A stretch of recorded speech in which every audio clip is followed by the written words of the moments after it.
So wrap up the show. NFL draft. We didn't get into the NFL draft that heavy last week as the NFL draft was coming up. Wrapped up in the hysteria of round one of the NBA playoffs. Nonetheless, man,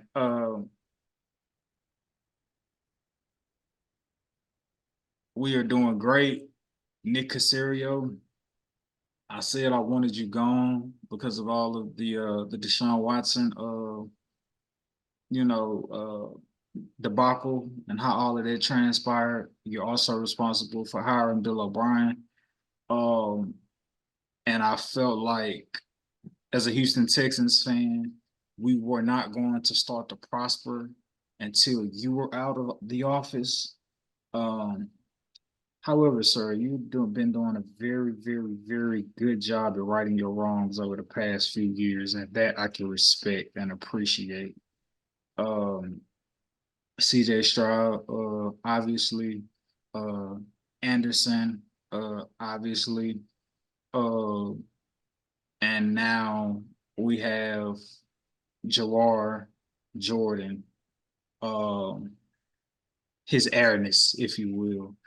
Uh, when I watch him, I A see. good running back, something terrible was gonna have. Go off. Go ahead, continue. I'm sorry. I just had to throw that in there. When I watch him play, the highlights, I love his elusiveness, his explosiveness. My comp and what he reminds me of when I'm watching him play on the tape and just seeing how I can see that translating to the Texans is um, Tony Pollard, his breakout year when he was backing up Dak, and You keep Zeke, you saying mean? that Zeke. oh, I'm sorry, I keep saying Dak. Zeke, I'm like, yeah. damn, this nigga played QB too. I'm Nah, like, but I missed that game. but Jawar Jordan, yeah. I see Tony Pollard that breakout season he had when he was backing up Dak. Ezekiel Elliott, Ezekiel Elliott, and You know everybody, something we don't know clearly. and everybody was just like, "Bro, they need to give Tony Pollard more carries over Zeke, more carries over Zeke."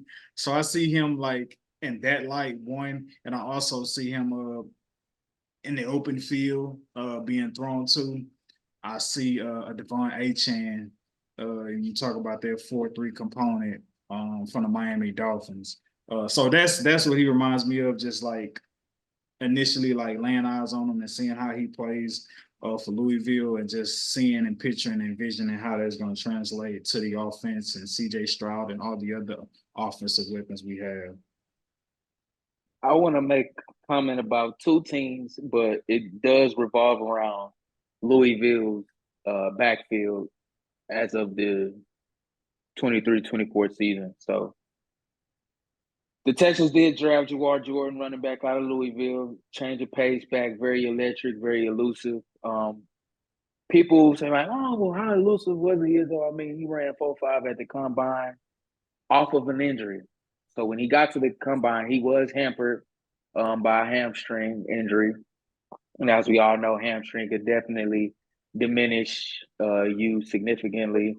Check out Tyrese Halliburton the last 2.5 months prior to the last 3 weeks of him playing good. Totally different player. But I digress. I was, kind of scrolling down my social media today and I saw um, a Texans fan page, if you will, and Jawar Jordan actually commented on it.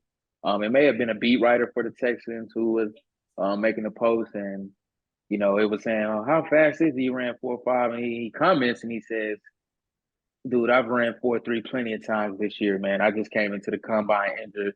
I just still wanted to show up and show what I can do. Go watch the tape."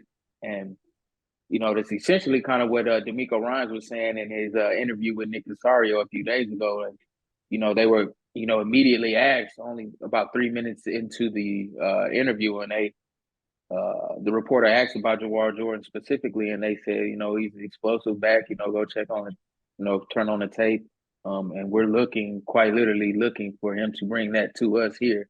So I like Jawar Jordan as a change of pace, third down back for Joe Mixon.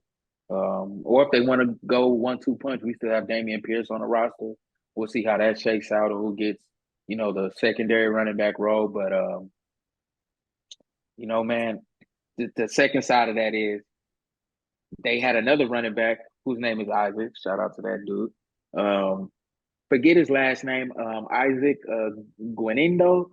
But the significance of it is the 49ers drafted him, and he actually tested out as far as just pure athleticism. I'm not too sure what scale they're using, but it's just an overall athletic grade. It just encompasses, you know, your height, weight, speed for the position, what you run. So dude was like 6 foot, 6 foot 220, run a 4.3. And he had the second highest athletic rating of anybody in the last 5 to 7, I think the last 7 to 10 drafts. And the only player that graded out higher than him was, I think, it's somebody who isn't in the league any longer. But I said all that to say the rich keep getting freaking richer, and don't be on the lookout for a running back whose first name is Isaac, who probably will see not too much PT on the 49ers, but Christian McCaffrey is getting older, has been in the league 7+ years, right? So, you know, you definitely have to, you know, reload, replenish. But I think we got, you know, one of the better running backs in the draft. It wasn't a very deep running back draft, but you know, the Texans have proven to you know, find value even in those late rounds. And we did get the number one safety in the country who led the nation in picks. Safety out of USC. I forget brother's name, so forgive me, big dog, but happy you're on the squad, man. You know, I know D'Amico gonna utilize you well.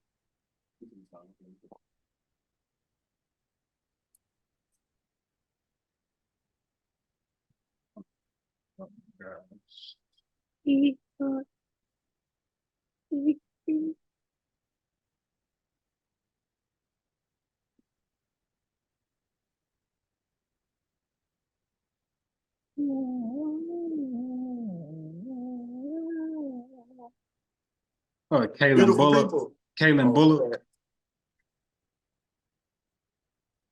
You talking about Kalen Bullock, Izzo?